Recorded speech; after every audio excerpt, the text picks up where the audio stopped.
I actually wrote the story and produced Indiana Jones. I didn't actually direct it. It was that other guy that looks like me. I'll give you two things. One which I've answered a few times here around the table, so I figured I'd share it with everybody, which is, how did I end up where I am? When I was in high school, I was a consummate underachiever. I hated school. I loved to build things. I loved woodworking. I loved working on cars and engines. Worked in a foreign car service, and all I wanted to do was race cars. Right before graduation, I was in a terrible automobile accident and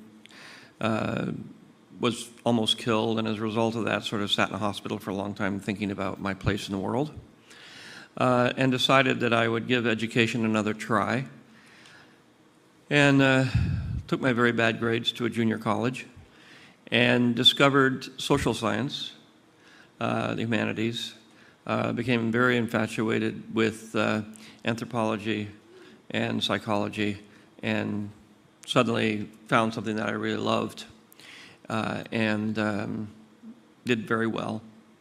And then when I graduated and I was about to go on to the last 2 years of college at San Francisco State to get a degree in anthropology, my best friend, who I'd grown up with since I was 4 years old, said, come with me to Stockton. I have to take a test to get into USC, and I don't want to do it alone, and come on, just take the test with me so I don't have to be there all by myself. So I said, okay. So I went up there and took the test, not thinking that I'd pass, but I did pass, and actually I got accepted at USC, and I said to my friend, well, now what am I going to do? I said, I really like anthropology, and I think I want to do that. And he said, yeah, but you wanted to go to Art Center. You really wanted to be an artist, and this is your second choice, anthropology, and I did. I wanted to be an artist, a photographer. I'd done a lot of photography, and I wanted to be an illustrator. But my father said, there'll be no artists in this family. That's a horrible way to make a living. And if you want to go and be an artist, then you're going to have to pay for it. And he knew me well enough to know that I wasn't about to do that. I will take the route of least resistance. I had sort of picked up my grades, but I was still a consummate underachiever. And so he said, well, SC, they've got a department there of photography. I said, oh, that sounds good. He said, it's easier than PE, you'll love it. I said, well, okay, maybe I'll do that. So I went down there, and it wasn't a school of photography, it was a school of cinematography.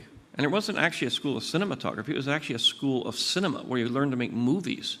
And I said, this is insane. You go to a university and you can learn how to make movies? I never heard of such a silly thing. So, and I hadn't really paid much attention to the movies when I was young. I sort of watched a little bit of television and stuff. Went and saw Earth versus the Flying Saucers and, Bridge on the River Kwai and a few things like that. But I didn't know anything about movies. And I got there, my first semester, I had to take a lot of requirements, Spanish, science, that sort of stuff. But I got to take two classes. One was a history of movies. And growing up in a very small town with one movie theater, I hadn't seen a lot of movies. And we didn't get a television until I was 10. So in those days, one of the main advantages of being in a film school was when you take a history class or something, you actually got to see movies that you couldn't see. It's an amazing thing, the world you live in today. You can actually go down to a store and just get any movie that's almost ever been made. And you can see it, and then you can actually have the filmmaker, in the extra bonus disc, tell you how they made it and everything. That's basically what a film school was. Except you were surrounded by a lot of kids that sort of believed the same thing you did. So I got there and I learned about movies, which I really didn't know anything about, in terms of the history of movies, watching really great movies. And I had a production class, Introduction to Animation, where eventually they gave me 1 minute film, and they said, here, run the camera, follow these instructions. Move it to the right, move it to the left, move it up, move it down. And so I took that little assignment with my 1 minute of film, and I made a 1 minute movie out of it. I took a lot of still photographs and created a collage and a whole different way of doing animation and put a soundtrack to it. My professor was unbelievably impressed with it, and it blew everybody away in the film department, and they sent it out to festivals, and it won like 47 festivals. And I said, wow, I know how to do this. I'm actually pretty good. Matter of fact, I'm better than anybody here. I love this. I want to do this the rest of my life. And so I was lucky enough to find my path, my passion. Before that, I had passions. I wanted to be an artist. I wanted to build cars. I wanted to create things. And I liked anthropology. I was very interested in social science, very interested in why we do things, where we came from, all kinds of, mythology. And I realized after a few years, and then I went to film school, made movies, and ended up being where I am. But I realized that I was following on everything I did, I was following something I really cared about, something I loved, something I was passionate about. And I kept following that passion, whether it was cars, whether it was anthropology, whether it was art, photography. And eventually it led me to my huge passion, my real passion, which was making movies, which combined all of those things. And I realized that had I gone on to get my degree in anthropology, I would have probably made anthropological movies in New Guinea or someplace, and eventually been on National Geographic and the History Channel, and been then making features, and I'd have done Star Wars just the same. If I'd have gone to Art Center and become an illustrator, I would have probably started doing animation and doing animated films and making animated things, and then ultimately I would have gone on and been right where I was. So no matter which route I took, because I cared about all of them, they all led to the same place. Had I done what my father had wished me to do, which is to go into the office equipment business with him, which I knew I wasn't going to do, I knew I hated that, my life would have been unpleasant. And so I think it's very important not to do what your peers think you should do, not do what your parents think you should do, or your teachers, but to do what you inside, or even your culture thinks, but do what's inside you. When I went to film school, everybody said, well, you're nuts. What are you going to film school for? Nobody from a film school had ever gotten a job in the film business. Just had never happened. So you were just doomed to be a ticket taker at Disneyland. So they was like, why would you do that? Why don't you take a major that you can actually get a job at? Why do them? But once I fell in love with it, there was no going back, even though I had absolutely no chance of making it in the film business. And I did the same thing when I graduated. I moved back to San Francisco. And they said, well, you can't make movies in San Francisco. You're crazy. I said, but I don't want to be in Hollywood. I don't want to do that. I don't like those kind of movies. I want to do different kind of movies.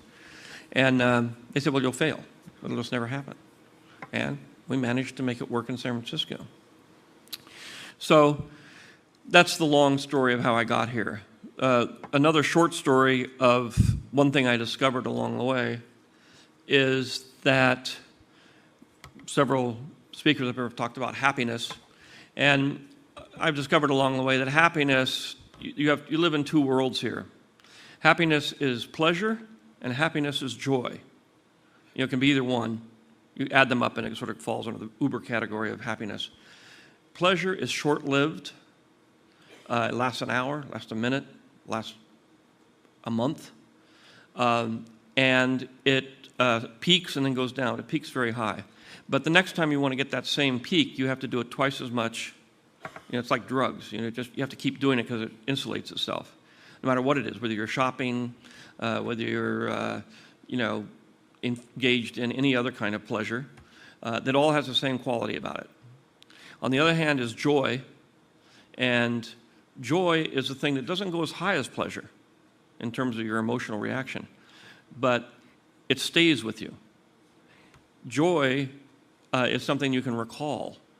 Pleasure you can't. So the secret is that even though it's not as intense as the pleasure, the joy will last you a lot longer.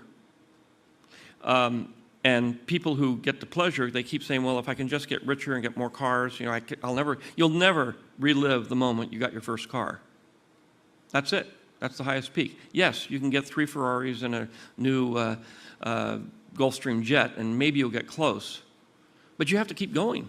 And eventually you run out. You just can't do it. It doesn't work. So if you're trying to sustain that level of peak pleasure, you're doomed.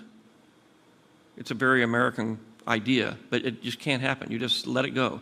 Peak Great. Pleasure is fun. It's great. But you can't keep it going forever. Just accept the fact that it's here and it's gone. And maybe again it'll come back and you'll get to do it again. Joy lasts forever. Pleasure is purely self-centered. It's all about your pleasure. It's about you. It's a selfish, self-centered emotion that's created by a self-centered motive of greed. Joy is compassion. Joy is giving yourself to somebody else or something else. And it's a kind of thing that is, in its subtlety and lowness, much more powerful than pleasure. If you get hung up on pleasure, you're doomed. If you pursue joy, you will find everlasting happiness.